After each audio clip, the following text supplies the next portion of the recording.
are the houses that are available? What's the price point?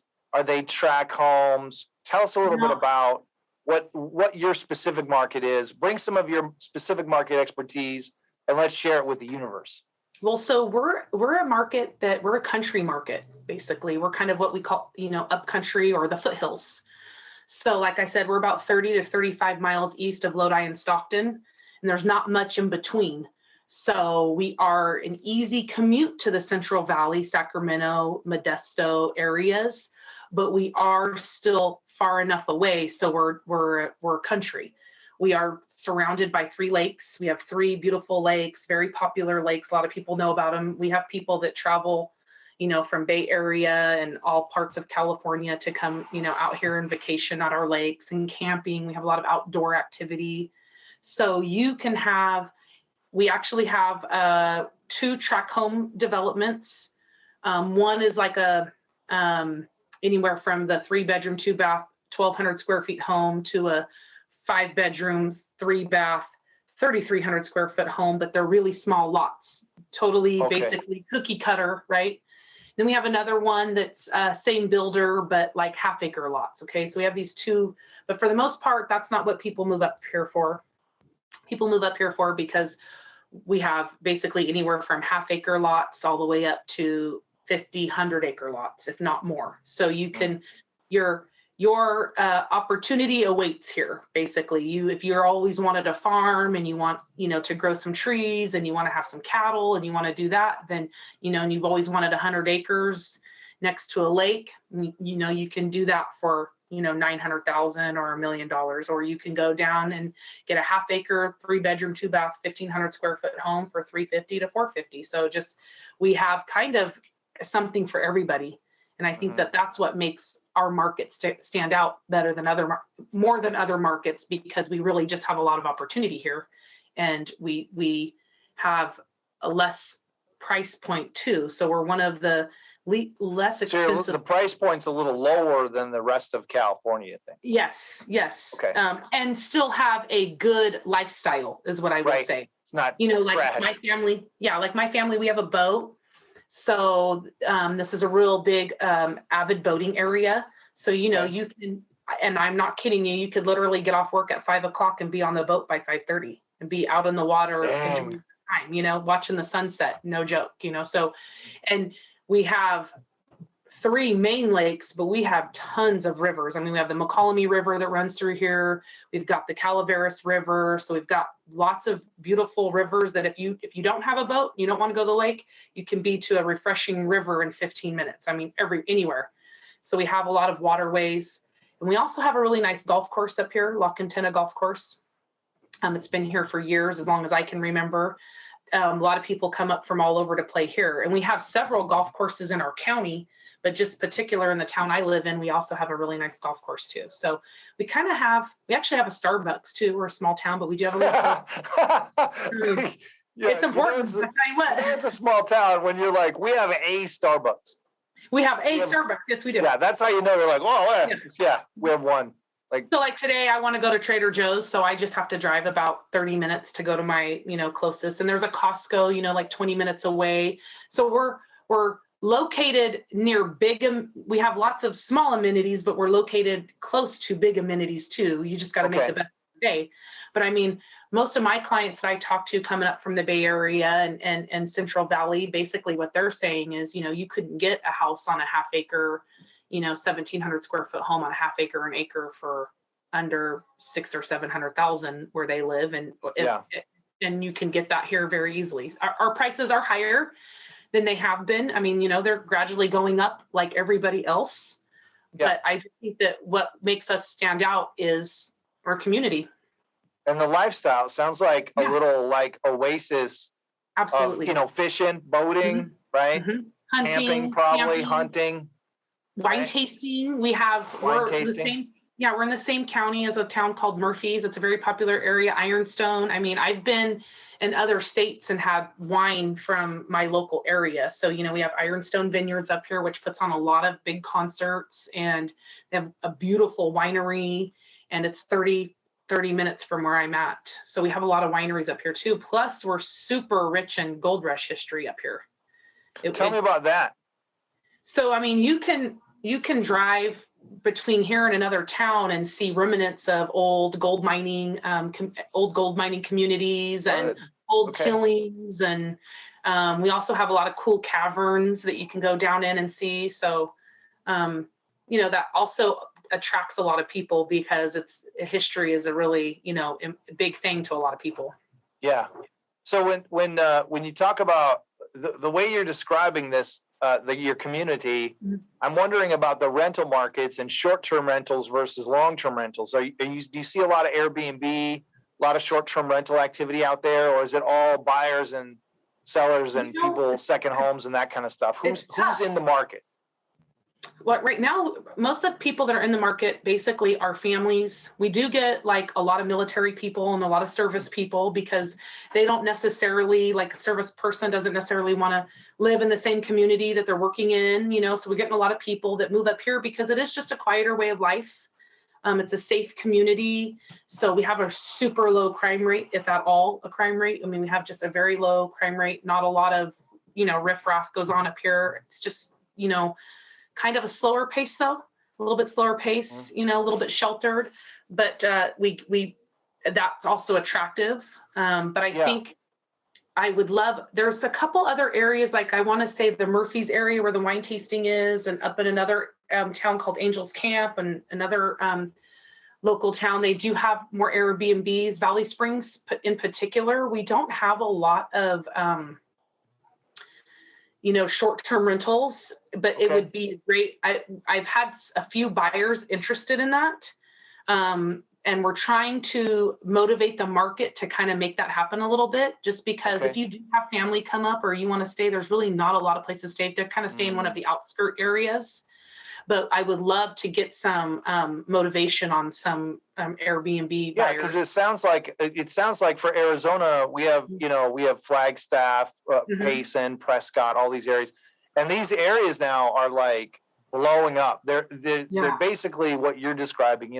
They're hunting and fishing and cabins and wonderful like relaxation type stuff. And the Airbnb short-term rental market up in northern Arizona is bonkers. And so it sounds like it's a little undiscovered little niche in your community. Are there any restrictions that you know of that prevent a buyer from going in and buying a house for short-term rental as their main objective? Well, just depend on where you were at, like what type of zoning you were in for that. But no, not necessarily any restrictions that I know of offhand, unless I went to the county to find out. But I'm sure there are certain areas that are going to be like, why not allow that or whatever. But I do think that there is, I mean, for a buyer or an investor that wanted to come up and do that, I think that would be there's a great opportunity here. Great opportunity, because we're one of the kind of towns that always gets things last. So the first person to jump on that bandwagon of getting on that's usually the person to kind of make the most money, or makes the most financial sense for that first person to jump on those kind of things. And I've heard a lot of talk about it. I've had clients do it, but I just haven't seen it super action on it. I haven't seen a lot of action on it. Yeah, one of the things I noticed in working with you that I hate to say it because it shouldn't be this way, but I was surprised is, we have a mutual client who wanted a house in that area, and you went and found him a house and got him a house, which doesn't sound like that should be a big deal, but in today's market, like he wasn't even searching that long, and he found a house, and the house is. It hurts your stomach because it's so nice, it's so awesome, and it's a fair price. And of course, like most houses in Arizona, and this is the next question that I have for you, beyond our particular shared experience. This house that he bought came in over value, right? Of course, and so. So are you finding that the appraised values are less than the or more than the purchase price? In this case, he got a good deal. He bought it for a certain price. The value was a lot higher. Is that normal for the market, or is that just this particular instance where this guy got this great place? I was blessed for Dominique. He is not how do I say that? He's not his case was totally unique to him. Because he was referred to me, so it wasn't a client I had known had a past relationship with or knew. So it took us a minute to get to know each other, and the market was so tough. There was nothing on the market.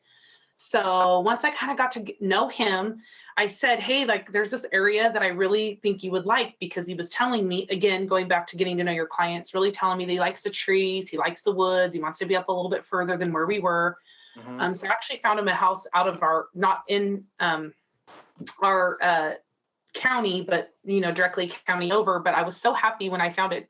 He came into my office, and I said, we got to go look at this one. And he's kind of like, okay, I don't know, And I said, let's go do it right now. Like, we're going to go look at it right now. He said, okay, let's go. We went up there, and we were there for an hour. We were walking all over, and I knew he was immediately impressed, because it's just beautiful pine trees everywhere.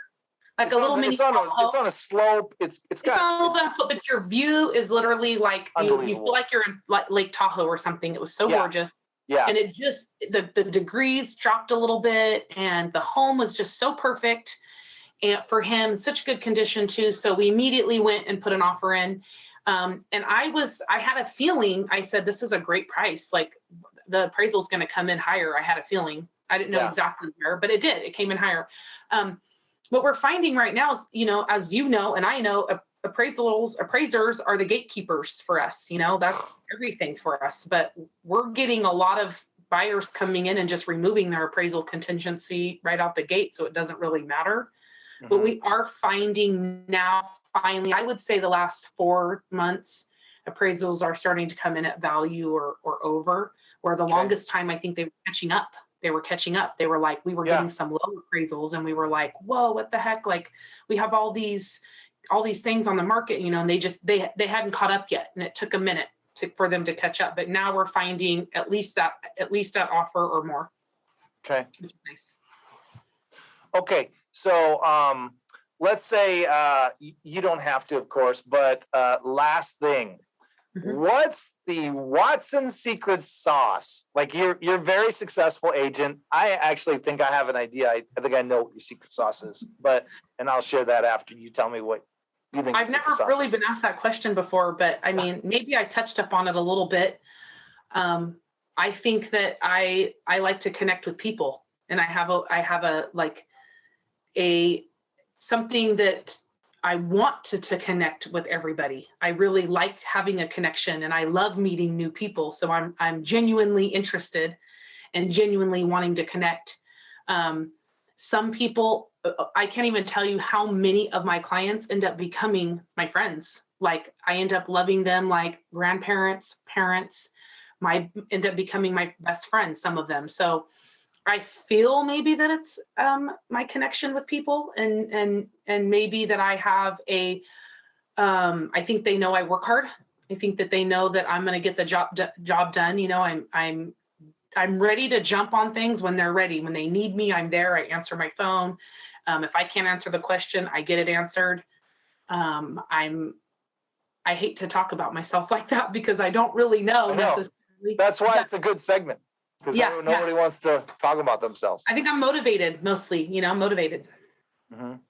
So I think your secret sauce is that you figure out what the client wants, and then because you understand the market, you're able to position them to get what they want, and not maybe the way that they want it. Like, I want to live in this city. Like, tell me why you want to live in this city, and what do you really like about this city? And then you find alternatives, and then you start hunting to meet their overall goal rather than the way that they want to do it. And that I think is really, really powerful. And it's part of, there's no doubt it makes you a very successful agent. Have you found that, you can look online, literally you have 60, 70 plus reviews. Do you know what your star rating is? I don't. Did you know that you have more than 60 reviews? No. On where? Yeah. See, yeah. On the, you can go on the Century 21 website. Oh, and nice, you've got more than 60 reviews. Nice. You have 66 total, and you are 5 out of 5 stars. Oh, that's nice. That's good to know. Yeah. So just for everybody that's watching, she's never even seen these. So that's how you know that you're operating with the customer's best interest in mind, and that you really are just trying to do whatever you can to help people. And in helping people, you make a difference, and in making a difference, that's what makes it all worth it. Absolutely. Oh my gosh, it totally makes it worth it. I mean, knowing that you made your client happy, it just makes me want to keep doing it. So you had mentioned earlier that sometimes veterans come into the town and they wanna buy. Tell me what it's like when you're working with veterans. How is it different? What do you do? That kind of stuff. What are some benefits for veterans in your area? Well, number one, I've actually helped, husband or wives of veterans when their husbands have been deployed and they're trying to get in a home, and the wives are excited to like make this happen for their husband because he's overseas or whatever the situation is, and we're doing FaceTime videos trying to connect at 8:00 at night and 8:00 in the morning, and we're doing all these cool things, and just seeing I'm playing over in my mind, oh my gosh, the first time he walks in or the first time they see each other and they're going to reconnect in their brand new home. How exciting. What such a cool experience that's going to be, And to me, I think for us, and you also, when I work with the right lender for a veteran, I think it's important because we go the extra mile for our clients anyways, but knowing that we're helping a veteran, I'm willing to, for my veterans, I've paid for inspections. I'm willing to do whatever the veteran actually needs. So whatever the need is, I'm going to meet it. I'm not going to make a promise to one thing or the other because that may not be their need, Right. So whether maybe their need is a home warranty, maybe their need is repairs on their septic system, whatever that need is, I'm going to feel it. Because to me, I feel like they're what they've done for us is such an unthankful, how do we ever thank them for doing what they've done, giving up time with their family, going through this rigorous training, fighting for our country, all of these things. There's nothing that we can ever do to pay them, but helping them find a home and doing whatever it takes to get them in that home is the best I can do. Yeah.